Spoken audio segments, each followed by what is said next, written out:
முன்னாள் ஜனாதிபதி ரணில் விக்ரமசிங்க உள்ளிட்ட சிலருக்கு எதிரான வழக்கு ஒன்றை விசாரணைக்கு எடுத்துக்கொள்ள நீதிமன்றம் அனுமதி வழங்கியுள்ளது. சுற்றுச்சூழல் நீதி மய்யம் தாக்கல் செய்த அடிப்படை உரிமை மனுவே இவ்வாறு விசாரணைக்கு எடுத்துக்கொள்ள உச்சநீதிமன்றம் இன்று அனுமதி வழங்கியது. எப்பாவளை பொஸ்பேட்டை உலக சந்தை விலையை விட மிகக் குறைவான விலைக்கு 3 தனியார் நிறுவனங்களுக்கு விற்பனை செய்ததாக குற்றம் சுமத்தி அடிப்படை உரிமை மீறல் மனு தாக்கல் செய்யப்பட்டது. இதனால் அரசாங்கத்துக்கு பெரும் நஷ்டம் ஏற்பட்டதாக மனுதாரர்கள் சுட்டிக்காட்டியுள்ளனர்.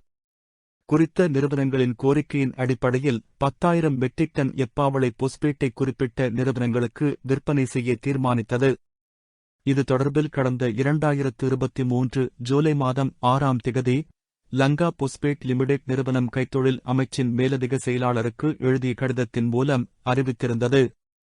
சட்டப்பூர்வ அதிகாரமின்றி இதற்கான ஏற்றுமதி உரிமம் வழங்கவும் குறித்த நிறுவனம் பரிந்துரைத்திருந்ததாக தெரிவிக்கப்படுகின்றது.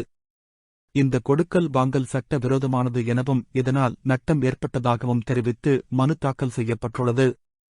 அப்போதைய ஜனாதிபதி ரணில் விக்ரமசிங்க, அமைச்சரவை அமைச்சர்கள் உள்ளிட்ட சில தரப்பினர் இந்த மனுவின் பிரதிவாதிகளாக குறிப்பிடப்பட்டுள்ளனர். இந்த பொஸ்பேட்டோ முக்கியமான கனிய வளம் என்பதுடன் பல்வேறு உற்பத்திகளுக்கு இந்த கனிய வளம் பயன்படுத்தப்படுகின்றமை குறிப்பிடத்தக்கது.